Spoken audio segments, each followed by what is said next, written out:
With the recent release of Captain America: Brave New World, we have the newest entry into the MCU, setting Sam Wilson's Captain America against General Ross's Red Hulk, and the long-awaited antagonist, the Leader. Outside of Captain America being the protagonist, this is a straight-up Hulk movie, except for one very important piece. There's no Hulk. So how would I bring Hulk back into the mold of the MCU? Welcome to Big Flick Energy, and let's get right into how I would make Hulk great again. Now, the title for this video is obviously referenced since the movie Captain America 4 just came out, and a pretty new president with that slogan just coming into power. But yeah, let's make Hulk great again. And Bruce Banner's Hulk has not been the same character since Avengers Endgame, which ruined his character in my opinion. It was the start of the end where they made him into Smart Hulk. Smart Hulk is a fun story for one or two movies, but when it also in turn nerfs the character to make him weaker, that's when it loses me and when it loses a lot of people. For the most part, the Hulks have become a laughingstock in the MCU. Hulk, joke. She-Hulk, joke. Abomination, joke. Scar, joke. The only Hulk who I respect is Red Hulk, seen in Captain America 4 because he's the only actual Hulk now, and that's how they should try to fix Hulk, by bringing back that raging Hulk we all want to see. It sounds simple, but how did they do that? I have an idea. I may not have a brain, gentlemen, but I have an idea. This idea being a reboot of the character after Secret Wars. So we know in a lot of ways Secret Wars is a way for the MCU to have a fresh start, whether it be through adding the Fantastic Four and X-Men into the mix or by allowing for new versions of Black Panther or Iron Man to make their way to the MCU. It will provide a much needed refresher for this world after an unsuccessful attempt at the multiverse saga. So for starters, the reboot.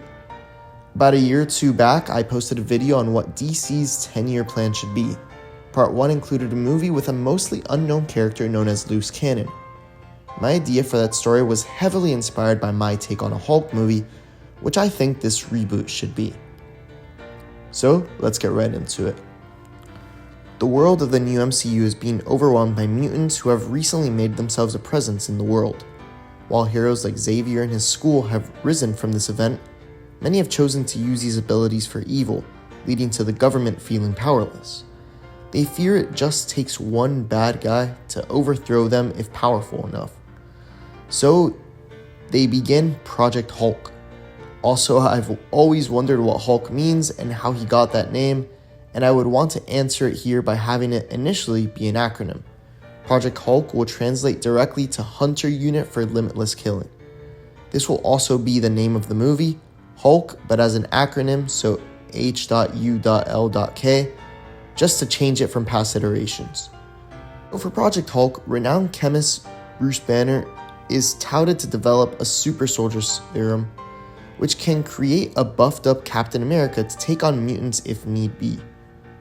The serum has been completed, and this is all stated at the beginning of the film in a government meeting where Bruce is introduced and speaks about how the serum works, mentioning there is a major mental aspect to it to turn on and off the strength to, at the same time, develop a better mental health system for vets, so those that take the serum and retire with PTSD don't continue using the strength to its full capacity. He mentions how the plan will dilute the abilities after going through these classes. After an applause, they prepare the first human trial to show the effect the serum has to the government and military officials present. The test subject is introduced as Sergeant Joe Fixit, an obvious reference to the original version of Hulk. Fixit begins screaming as the fluid flows through his veins and his eyes turn green until he removes the needles before the process is completed and makes a run for it, escaping the military facility after killing some soldiers. This leads to Banner actually being arrested by the government over the lives lost and damages done and being taken to a military holding cell. But Banner slips away from those holding him and gets the remaining serum Fixit didn't take, injecting himself with it as he seeks to prove it works and sees it as his only means of escaping what's about to happen to him. After taking it, his eyes turn green and we see him scream until the screen turns black, and when the screen comes back on, we see Bruce's face with his eyes going back to their normal color in shock. as he's in a dark alley in the middle of a city holding Fix-It by the hair with his other hand through his chest. Bruce begins freaking out, confused what to do, and calls a taxi after leaving Fix-It's body since he can't be seen with it, trying to hide his blood-stained hand. The taxi takes him to his apartment where he takes off his shirt, which he notices is slightly ripped, and washes his hands. As he's about to go to sleep, he tries to get his mind off of what happened and deal with whatever happened the next day, which he tells himself looking in a mirror. Turns on the TV and starts flipping through the channels, with one channel showing a man who claims to be able to remove abilities from mutants who want to just go back to normal, but he flips past this channel. He eventually comes to a news network where the headline says something like "Chaos in Military Facility," and the news anchor mentions the names of those who died, which leads to Banner staying on the channel after realizing some of the people they mentioned were still alive when Fix-It left, meaning something else went down. The news anchor then says the video that will be shown is not for all audiences, and they show a clip of Bruce taking out these people he's been working with in the past. We see tears going down Bruce's face. The news anchor then states that the individuals seen in the footage are Sergeant Joe Fix-It and Dr. Bruce Banner, who both escaped, but the news anchor then mentions the body of Sergeant Joe Fix-It has been found. Bruce realizes he has to leave or else they'll find him, so he leaves his apartment as the police begin arriving to arrest him. We hear the cops say to fire on sight. He begins escaping by climbing over to neighbors' apartments on the outside of his building until he climbs through one where a cop is talking to a woman that owns the apartment, sees him climbing through her balcony, and shoots at him. He takes a couple of bullets to the chest and falls from the balcony to the floor, but he wakes up here as if it were all a dream. It was all a dream. I used to read Word Up magazine. You know how typically whenever you have a dream where you're falling and then you wake up, it's like, oh man, it's good, that was just a dream. Well, he has a similar feeling, except it actually happened to him. Until he quickly realizes he's in a random home in the middle of freezing Russia and sees an old TV in Russian show a video somebody that lives in his apartment took of him jumping up from the first to the fourth floor and throwing a cop out the window. However, this time he does look a little bit larger in this video, but he didn't have a shirt on. Here, we meet the family that's letting Bruce stay, but they see the picture of him on the TV as the dad gets a gun and tells him to leave as the mom starts hugging the kids in fear. He leaves and runs away to an alley to hide. We then see the dad calling the cops, and on the other line, the cops prepare for battle, but say they need to bring in Ursa Major as we see him walk out. Meanwhile, we see the kid change the channel to the same channel it was at in the beginning of the movie of this ad of somebody who can make mutants normal for free. The shot then zooms into the screen as we see the director call cut, and this man is told he has an appointment. At this appointment is a random mutant who he has a conversation with and brings in his accomplice, Anna Raven, otherwise known as the eventual Rogue, as she touches the client. As she touches them, the color of their skin starts to fade and they look to become very weak, but he then asks them how they feel and say that they're weak, while also as if their powers are gone. In a kind way, he says the person can now return to normalcy and no longer has to worry about being hunted for abilities or being abnormal. As the client leaves, Rogue asks the main man how many more clients need to be taken before she can play a part in the mutant war. The man says for her to be patient as she sits in a chair similar to the Winter Soldiers, but it tells her what % complete power she's at, and it's close to 30. We see the man's face as Rogue calls him Mr. Wingard, referencing Jason Wingard from the comics. We then cut back to Bruce as he takes out his phone and goes to a list he has of exercises to minimize strength he talked about in his intro presentation. As he's doing the exercises, he feels as if he's fading out and looks at his camera as he sees his eyes turn green, and this is where he breaks down for the first time as he realizes he can't do this by himself. As this happens, we see a portal open in front of him with a man known as Daniel Drum, brother of the eventual Dr. Voodoo. standing inside ready for him to enter as he tells him to come in and not be afraid and that he can help. He slowly walks in and Drum tells him to take a seat.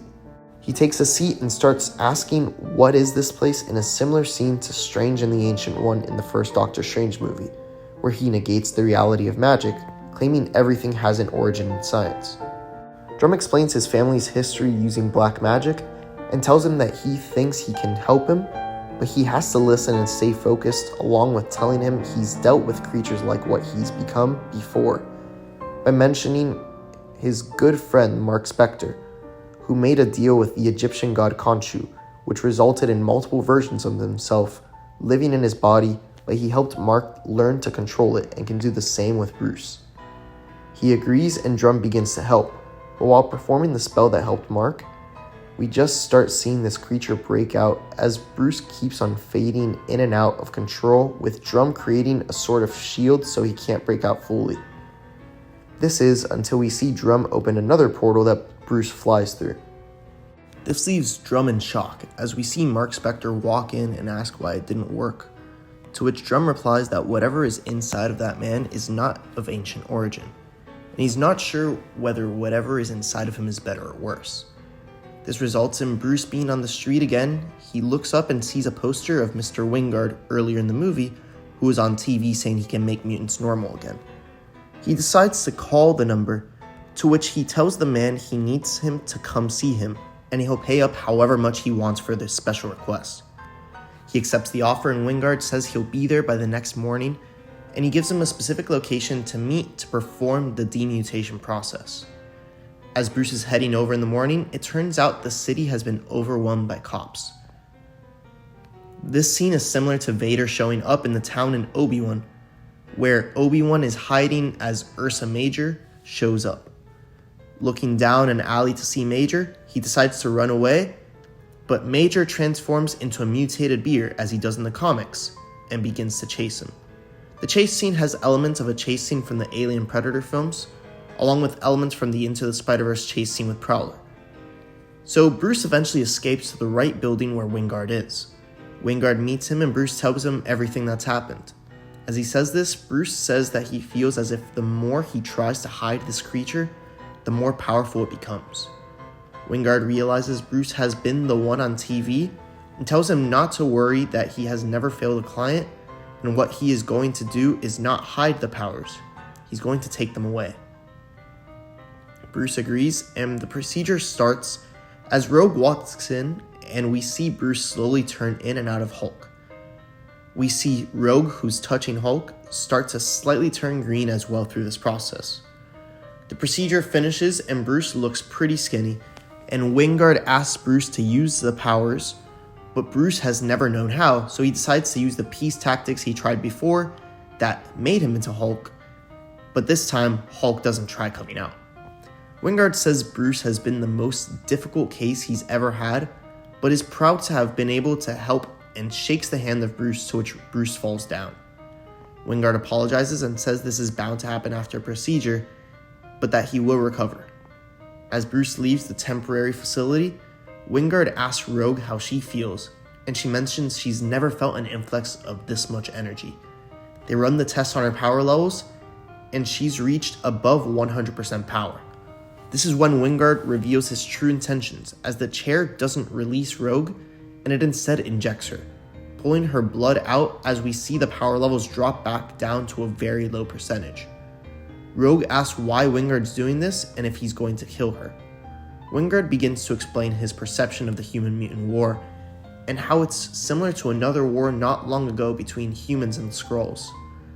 Wingard mentions the Skrull known as Gravik, who knew he needed to be more than just a shapeshifter in a world of sorcerers and super soldiers to win the war. And Wingard intends to do the same with all the power Rogue has attained. This is the only way to win this war, especially with Bruce's power. It will allow him to change into any of these mutants from the past that Rogue has taken the powers of, alongside having Hulk strength. Rogue then exclaims that Wingard is forgetting one thing, that he's not a Skrull. Wingard asks if he's not, turns into a Skrull, and then says again, "Or am I just a mutant that is willing to do whatever it takes to save our race?" and then proceeds to turn into Mystique and get into the next chair over from Rogue as she gets injected with the blood of Rogue. So this is going to be a huge reveal in the movie, pretty much just establishing it has not been Wingard this entire time. It's actually been Mystique in hiding. Just for some reference, in the comics, Mystique is more of a villain than a hero. I know in the movies, especially in the sort of reboot prequel franchise that they had, it made Mystique out to be one of the main heroes. But in a lot of ways in the comics, Mystique is a villain, and this movie is going to establish that. So this leads her to smirk as we start seeing her body rapidly transforming into different mutants. And from this, we cut back to Bruce, who is stumbling and crying tears of joy in a similar way as Bucky did in The Falcon and the Winter Soldier, in that one scene in the show where he realizes he's free from his past self. As this is happening, it is cut short by Major attacking him from behind. Major tells Bruce his days of killing are over and starts beating him up on the ground as we see Bruce's face start bleeding. But we also see it healing after every punch and him slightly growing back to normal health, and his eyes turning slightly more and more green as time progresses. This is until we see Major throw in one massive final punch, but Bruce blocks it as we slowly see Bruce's hand grow to giant size and we get our first glimpse at the Incredible Hulk in his full glory. Now, this is one thing that I don't think some people are going to like in the movie, that we actually don't see that much of the Incredible Hulk in it. But in the third act, it's all going to pay off. You're not going to have these random cut in, cut out scenes that we've had throughout the movie. Rather than the first two acts where they were told from his perspective where he didn't know what was going on, and we would just see the Hulk in the news. Now we're actually going to start seeing the Hulk from the viewer's perspective. Here, we have a fight sequence to end the second act between Major and Hulk, until we see Hulk literally rip Major's jaw open and Major dies. And then all the cops begin firing as we see Hulk absolutely destroy all the cops. Hulk turns back into Bruce with a ton of people watching as Bruce is in shock of what just happened. He goes back to where Wingard, who we now know as Mystique, helped him was, and sees Rogue chained up, knocked out, and a figure turned around at the back corner of this building. Bruce sees him at first and is complaining about the procedure not working, but quickly changes his tone to see if he's okay and runs up to him. The man turns around and it's Mystique, who says she's never felt better. Bruce backs up and asks what happened, to which Mystique says the truth. He tells Bruce how she is a mutant that just wants to make the world a better place. She explains to Bruce that his powers are a gift and he's meant to use them. Humans shot at him at first glance and are treating him like they've treated the rest of the mutants. Bruce says he's not a mutant, and Mystique says he basically is at this point. He knows what they're going through. Mystique asks if he even knows that at this point, and asks her to join her in her brotherhood of mutants. Bruce says he doesn't want to hurt anyone, and Mystique says he already has. Bruce asks why Rogue is locked to the chair if Mystique is for mutants, and Mystique says it was a sacrifice that had to be made, but she would never kill another mutant. She'll just use her until they win the war. Bruce states that he'll never agree with what humans are trying to do to the mutants, but this isn't a war that needs a victor. It's a war that needs a solution. Mystique says if that's the way he thinks, then he's not part of the solution, and proceeds to attack him after transforming her arm to shoot out a blast of fire. Bruce is sent back as Mystique begins to attack until he starts to become Hulk again. Mystique notices this, goes back, and begins her own transformation process into a Hulk that's blue, looking similar to A-Bomb from the comics. Their battle exits the building as they destroy the chair Rogue was in as she falls to the floor. Here, we get to see Mystique and Hulk battle it out. Mystique uses a ton of different abilities alongside her Hulk strength, but to no avail as Hulk is too imposingly strong. Remember, Mystique got 70% of her strength from a fraction of Hulk's strength, so Hulk, who is still learning the extent of his strength, is way stronger than she is. She just has more abilities and a better fight style. Now, when Hulk is getting ready to deal the final blow to Mystique after their battle, Mystique has already shrunken down to her original self after losing the fight, and he does his iconic roar. He starts to shrink down as we see Rogue draining his powers. Rogue then proceeds to drain Mystique's powers as well and says nobody else needs to die today, as she leaves from there. Bruce looks around and sees everything that's happened as his human self. He makes a new recording with his military-grade voice recorder saying what just happened. And also, I know I never mentioned this, but he's been using this recorder the entire movie, pretty much just recording like day 1, this is what happened to me. Day 2, this is what happened to me. Just so he tries to recollect everything that's happened in this process. So he makes a new recording saying what just happened and how even though he thinks he's beginning to understand how to activate and control when Hulk comes out, he does not believe the world is safe with a creature this powerful and believes he should just end his own life for the greater good of humanity. And at this point, he then picks up a gun from one of the Russian soldiers he killed before, and while crying, pulls the trigger with the gun in his mouth, where we instantly see the scene cut to him not crying with his eyes fading away from green. As the screen pans out, we see a topless Bruce with gigantic meta cuffs that don't fit him anymore and are meant for Hulk in a fully white futuristic cage, as we see him stand up and look around. It happened again, another time jump. A scientist comes up and says it's been X years and we've never seen this, which is meant to display a massive time jump has happened. These X years will be however many years pass until an Avengers level movie comes out where they need to bring in the Hulk. So pretty much establishing this is going to be that first movie where we meet the Hulk, and then afterwards eventually he will come back for an Avengers movie. I don't know how many years that's going to be. I don't have my full plan for what's going to happen after Secret Wars. Honestly, I think that would be a fun video to do, and I'm going to plan on doing that. But this is just one movie for now. Establishing that Hulk was not able to end his own life, and he is back for the next Avengers movie. Then the end credit. Then there will be an end credit scene, which I think can be a tease of Dr. Voodoo, where we initially met his brother earlier on in the movie, and this will in turn be a tease for the Midnight Suns movie, which I know Marvel has been wanting to do. They haven't been able to fit it into the multiverse saga, so maybe in the Mutant Saga they can actually get it running. So this is my idea for an Incredible Hulk movie, which will be after they reboot the MCU after Secret Wars.